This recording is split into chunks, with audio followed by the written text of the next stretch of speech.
Hi everyone, for tonight's Nightcap and review, I'm having water, and tonight I'll be reviewing Twisted Souls by Amanda Penn. She reached out to me asking me if I could read it and provide me a copy, but of course I'm always going to give my honest opinion. These are the tropes, and these are the content warnings. I did get her permission to post this page from her book. I'm giving this book 4.25, so what's it about?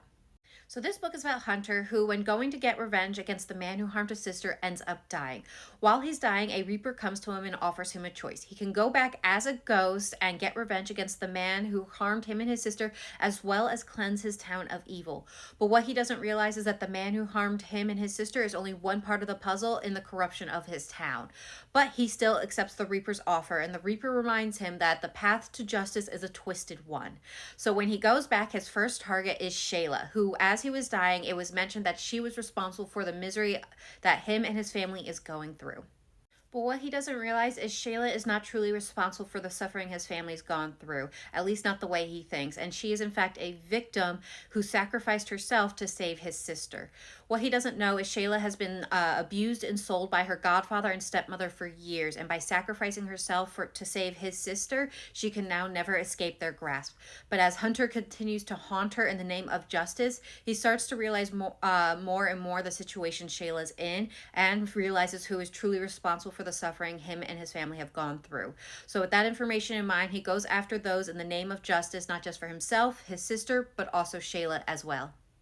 So what are my thoughts? Again, I'm giving this a 4.25. This was a very tragic book. You have Shayla, our female main character, who has been abused and sold for money by her godfather and stepmother for most of her life. Her few good memories stem from her early childhood with her memories of her birth mother, as well as a chance playdate with another young child, a boy named Hunter, who happens to be our male main character.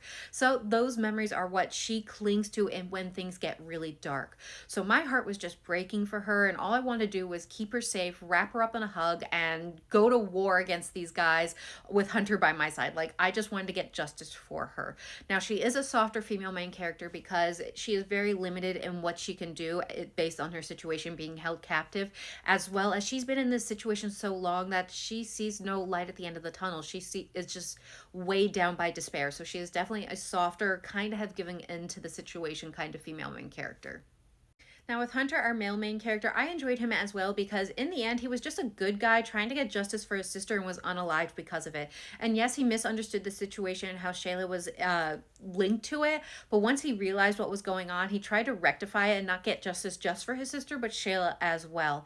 Overall, he was just a good guy that bad things happened to. And then you find out these two are actually soulmates, which adds an extra layer of tragedy to the situation because one's alive and one's not. So what's to happen with these soulmates? Overall, this was an enjoyable book. I enjoyed the plot. I enjoyed the characters. I do wish the ending had ended a little bit differently. There were certain things I wanted as a reader, and as this is a standalone, I'm not going to get quite the answers or satisfaction from it, but I still enjoyed my time reading this book. And if you're looking for a tragic, paranormal, little bullying romance, you're probably going to want to check this out. It's really enjoyable. It is currently available, so check it out. And I hope everyone has a good night and happy readings.